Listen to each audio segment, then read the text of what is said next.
எக்ஸ பத்தி சொல்லேன். அதெல்லாம் எதுக்குடி இப்போ? அதெல்லாம் வேணாண்டி. பரவாயில்லடா, நான் என்ன நினைக்க போறேன், நான் உனக்கு ஃப்ரெண்டு மாதிரி தானே. எல்லாருக்குமே பாஸ்ட் இருக்கதான் செய்யும், எல்லாருக்குமே இருக்கும். அந்த மாதிரி உனக்கும் இருக்கு. நார்மலா சொல்லு, ஃப்ரெண்டு கிட்ட ஷேர் பண்ற மாதிரி. வேணாண்டி, எதுக்குடி அதெல்லாம்? அட பரவாயில்ல சொல்லுடா.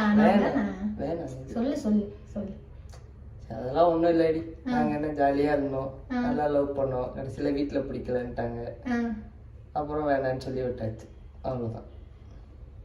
வீட்டுல பிடிக்கலன்ட்டாங்க, அதனால வேணாம்னு சொல்லி விட்டீங்க. ஆனா உங்க 2 பேருக்கு இன்னும் பிடிக்கும். அப்ப நீ தானடி கேட்ட எக்ஸப்ட் சொல்லு சொல்லி. ஆமா, இப்ப உனக்கும் பிடிக்கல அவளுக்கும் பிடிக்கல, பிரிஞ்சிட்டீங்கன்னா பரவாயில்ல. இப்ப வீட்டுக்காக நீங்க 2 பேரும் பிரிஞ்சிருக்கீங்க.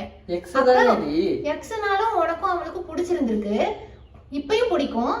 அப்ப இப்பயும் அவளை பிடிக்கும். அவளை லவ் பண்ணிட்டு தான் என்ன கல்யாணம் பண்ணிருக்க, அப்படிதானே? இப்ப அவளை லவ் பண்ண எதுக்குடா என்ன கல்யாணம் பண்ண? நீ தானடி எக்ஸப்ட். இப்ப உங்க 2 பேருக்கும் பாடக்காயா நானு?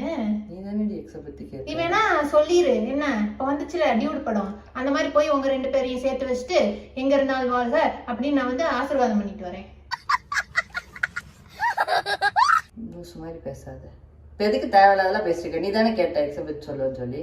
நீ பேசாதடா என்கிட்ட போ. சரி, நான் செவனே தானா போய்க்கிருந்தேன். யாரு வம்பு தும்புக்காச்சும் போனனா?